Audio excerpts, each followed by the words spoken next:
Welcome to all of the magic and all of the wonder of Walt Disney World Resort. In 2006, my father found out that he was going on a business trip, and luckily, his room was catered. So he decided to take me, my mother, my grandmother, and my sister. This business trip was to Orlando, Florida, home of Walt Disney World. Now, I've always kind of been a Disney kid, but this just amplified it so much more. I always loved Pixar. I've always loved Mickey Mouse. But this trip genuinely altered my love, my passions, and hobbies. To this day, I can't get enough of just the Walt Disney Company having bought Marvel and Star Wars, two properties that I've always loved, even before Disney owned them. And while Disney did amplify Marvel, I cannot say the same about Star Wars, but I digress. Even now, as a young adult, I still have this love for Disney, and I ended up finding a bunch of Disney documentaries, but not just Disney the company as a whole, but Disney theme park documentaries going over the history of certain rides and stuff like that. But I noticed that there wasn't really like a concise history of Disney rides anywhere. So this is going to focus on the history of Disney, the park. I'm not going to be going into many details, but I will have a bunch of links in the description to where you can find out more things. I'm just glad that you guys are here for the ride. So let's go. This was all started because of one man, Walt Disney. While him as an individual is a bit questionable, we are here today to look at his art. Walt Disney in his time was, as the kids say nowadays, built very different. From him co-founding his own production company to creating the first feature-length film in traditional animation, Snow White, to playing a major figure in the animation industry, to even founding the California Institute of the Arts. But his greatest accomplishment, in my opinion, was creating his theme park, Disneyland, in 1955.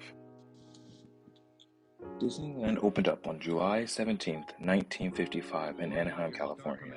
When it originally opened, it wasn't like how we know it today.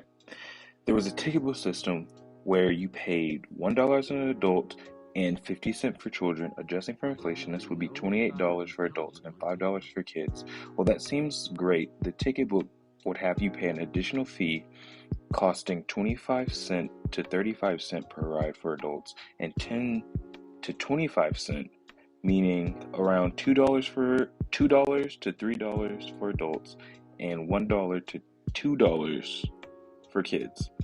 The park originally opened with 33 rides like Autotopia, Rocket to the Moon, and the Phantom Boats. While Disneyland was far from done at launch, Walt already started looking for a second location. The second location he chose was a large swamp land that would become Orlando, Florida. Okay, so we have a bit of a time skip here. We fast forward to what the Disney adults will call the golden ages of Disney animation, or also known as the Disney Renaissance. You would think that this will reflect on the Disney parks, but sadly this is not true. In the 1980s, the CEO of Walt Disney Company was Michael Eisner, who is known for dropping the ball the hardest. While yes, he did finally give Disney some direction without Walt, this also led the Disney parks into ruin. His business strategy could be said that he just copied everything that was working. Discovery Zone is popular. Let's basically almost blatantly copy that. Busch Gardens makes up amusement park and zoo. Well, people like that, so here goes the Animal Kingdom. But the greatest flop of his entire career is Euro Disneyland, which did the opposite of what everyone knows: under promise and over deliver. But he thought it was over promise and come nowhere near that promise.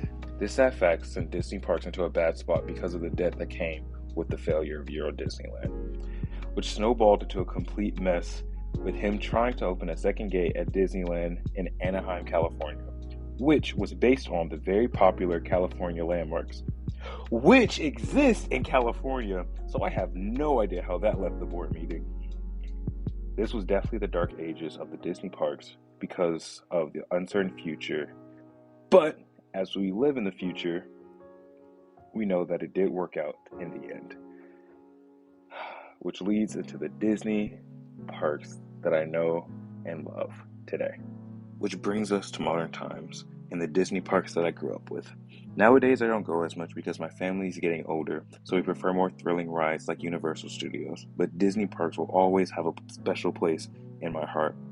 My dad and I are planning to go to the lightsaber workshop sometime in the next 2 years, so I'll eventually go back. The only thing nowadays that I have seen with my own eyes is that it seems like Disney parks are lacking the innovation that they once had.